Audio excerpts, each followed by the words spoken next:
आज हम आशा कुसुम लता जी के बुलाए जाने पर Bhagwatpur block Manikpur sub centre पर आए हुए हैं। इनका आरोप है कि यह सब सेंटर अशिक्षित दाई के भरोसे यह सब सेंटर चलता है और अशिक्षित दाई ने ही हमारे मरीज को भी देखा और चेक किया है। दाई ने जब जाकर एनम सुषमा से बताई है तो मैं जाकर पूछी कि मैडम मरीज का क्या हाल है, तब मैडम ने कहा कि आपके मरीज की पानी की थैली फट गई है, बच्चा गंदा पानी पी गया है, लैट्रिन भी कर दिया है। तो मैंने मैडम से कहा एक बार आप भी चलकर देख लो। तब तक मेरे मरीज को रिफ़र कर दिया गया डफरिन के लिए, लेकिन मुझे यकीन नहीं हो रहा था, इसलिए मैं बाहर जाकर एक प्राइवेट अच्छी दाई से चेक करवाई तो दाई बोली कि आपके पेशेंट की हालत बिल्कुल ठीक है, कुछ भी नहीं होगा, इनकी पानी की थैली भी नहीं फटी है, इनकी डिलीवरी शाम 8 से 9 बजे के बीच हो जाएगी। आगे की घटना की जानकारी के लिए आए। आशा जी बताइए क्या दिक्कत थी। मैं कुसुम लता आशा हूँ, मेरा केंद्र जनता है ब्लॉक भगवतपुर। सर मैं आई हूँ 4:30-5 के बीच में आई हूँ। तो मैं आई हूँ सबसे पहले अपनी एनम दीदी से मिली हूँ, उनको पूरी रिपोर्ट दिखाई हूँ, अल्ट्रासाउंड और ब्लड टेस्ट जाँच, उन्होंने कहा ठीक है। फिर उन्होंने अपनी दाई को भेजा लेबर रूम में। फिर दाई आई, पेशेंट को चेकअप की, तो दाई उनको जाके क्या बताई मुझे नहीं पता। फिर हम जाके मैडम से पूछे, हमने कहा मैडम क्या हुआ, क्या कंडीशन है मेरे पेशेंट की। तो मैडम बोले कि ऐसा है, इनका जो है पानी की थैली फटी है और इनका डिलीवरी नहीं हो सकता है यहाँ पे, क्योंकि बच्चा गंदा पानी पी जाएगा, बच्चा लैट्रिन कर दिया है, इनको ले जाओ डफरिन। तो हमने कहा मैम देख लीजिए, एक बार चेकअप कर लीजिए, जैसा हो, जिस देश से आप डिलीवरी कराना चाहते जैसा आपको लगे वैसा आप करिए। तो बोली कि मैं रिफ़र बना रही हूँ, रिफ़र कर रही हूँ, मैं गाड़ी बुलवा दूँगी, आप ले जा सकते हो। फिर मैं संतुष्ट नहीं थी। फिर मैं अपने पेशेंट को लेके एक प्राइवेट हॉस्पिटल में गई हूँ। वहाँ एक अच्छी दाई थी और वो चेकअप किए हैं, वो तुरंत बताए हैं कि इनका डिलीवरी 8:30 और 8 के बीच में हो जाएगी। अब पानी की थैली नहीं फटी है और ना ही बच्चा गंदा पानी। और जब हम वहाँ से प्राइवेट हॉस्पिटल से चेकअप करा के आए हैं तो फिर हम अपने पेशेंट को यहाँ लेबर रूम में ले आए। यहाँ पे हम इनको लिटा दिए, इनको बराबर दर्द आ रहा है। फिर हम 1 घंटा तक यहाँ रुके, फिर हमसे नहीं बर्दाश्त हुआ, ये इतना चिल्ला रही थी, तड़फड़ा रही थी। फिर हम गए मैडम के पास, हमने कहा मैडम एक बार आप चेकअप कर लीजिए। तो बोली ठीक है। आनाकानी करते करते हमको बार बार कहते वो आई चेकअप की। वो बोली ऐसा बोली कि इनकी पेशाब की थैली फिर से बन गई है, जो कि ऐसा नहीं है। हमने बोला कि आप बोल रहे, जिस महिला का एक बार पानी की थैली फट जाती है उसकी दोबारा पानी की थैली नहीं। रेफर पेपर में ये लिखा है, इनके रेफर पेपर में लिखा गया है पीटी का 2 बच्चा है, जबकि सिर्फ उसको 1 बच्चा है, ये उसका दूसरा बच्चा है। अच्छा। इन्होंने हिस्ट्री जाना नहीं, पहले इनको पेशेंट से पूछना चाहिए था, तब इनको इसमें लिखना चाहिए था। इन्होंने लिखा है पीटी का 2 बच्चा है, पानी टूटा हुआ है, जिस कारण मैं रेफर कर रही हूँ। आपने जब पेशेंट से पूछा नहीं, उसके घर वालों से पूछा नहीं, तो आपने रेफर कैसे कर दिया लिख के यहाँ पे? जी है ना, सबसे बड़ी गलती ये है। और दूसरी बात, अगर आज इस बच्चे को कुछ हो जाता तो इसका जिम्मेदार कौन है? जी, इसका जिम्मेदार कौन है? आप लोग, मतलब पेरेंट जो लेके आए वही उसके जिम्मेदार भी हैं। वो नहीं रहेंगे, मतलब मैडम लोग बोले कि हम नहीं रहेंगे, आप लोग रहेंगे। आप स्वयं रहोगे, आशा रहेगी। पैसे के लिए आपसे डिमांड कर रही है 1000 बोले दो, तो बोले किस लिए ले रही है 1000? बोले दवा के लिए, इंजेक्शन के लिए, बॉटल के लिए।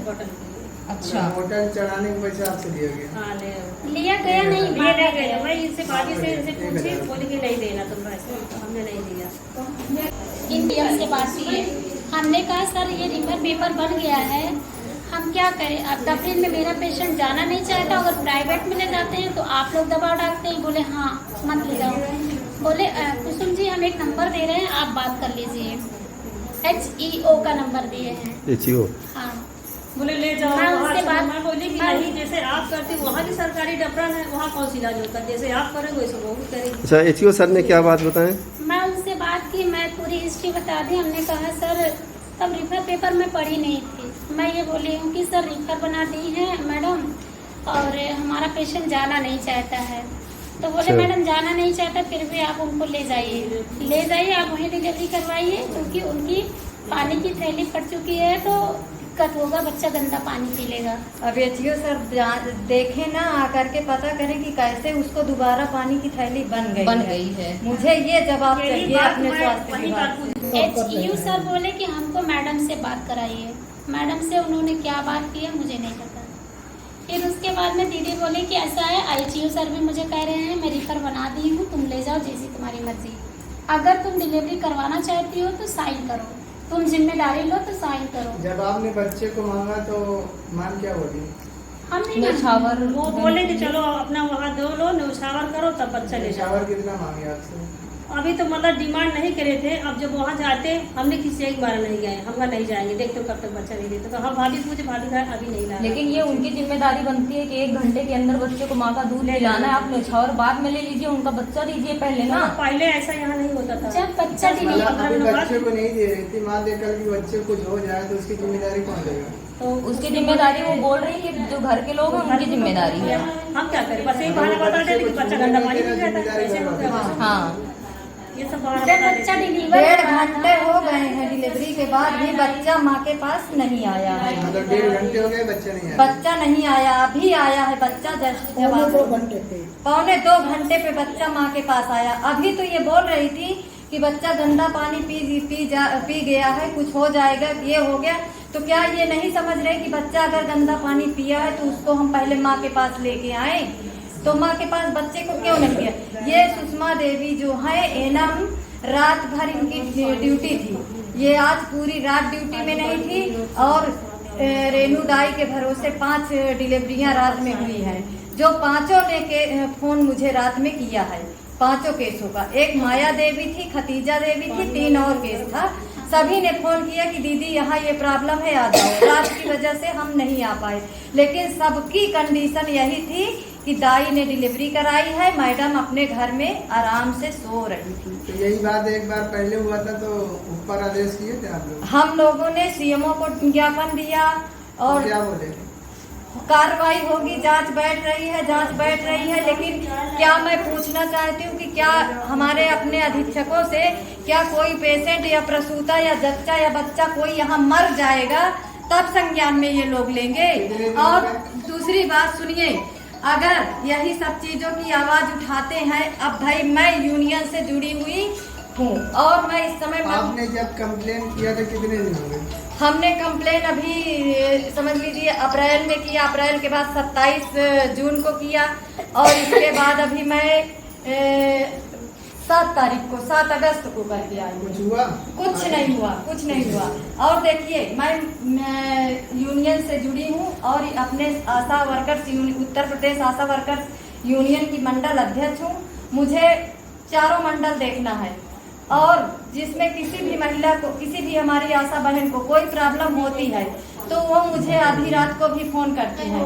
तो मुझे उनकी समस्या के लिए भाई सुनना पड़ता है, आगे आना पड़ता है। इसमें हमारे सीएमओ सर के द्वारा और उनके अधिकारियों के द्वारा बार बार चेतावनी दी जा रही, तुम्हारी जांच बैठ रही है। आप लोग क्या करना चाहते हैं? इसी तरह चलता पहली है बात तो कि- सुनिए, वो मेरे ऊपर जांच बैठा रहे हैं कि लगता है मुझे इतनी बड़ी तनख्वाह दे रहे हैं कि वो मेरे ऊपर जांच बैठाएंगे कि मैंने कोई क्राइम किया है या मैंने कोई खजाना लूट करके रख लिया है, तो इसलिए मुझ पे जांच बैठाने की धमकी दे रहे हैं, आरोप लगाया जा रहा है। मेरे ऊपर धमकी दे रहे हैं। तो मैं इन धमकियों से नहीं डर रही हूँ। और दूसरी बात, मैं सच्चाई का साथ दूंगी। मैं समाज सेवा के लिए आई हूँ तो मैं समाज सेवा करूंगी, चाहे मेरा अधीक्षक मुझे डराए, चाहे मेरा सीएमओ मुझे डराए।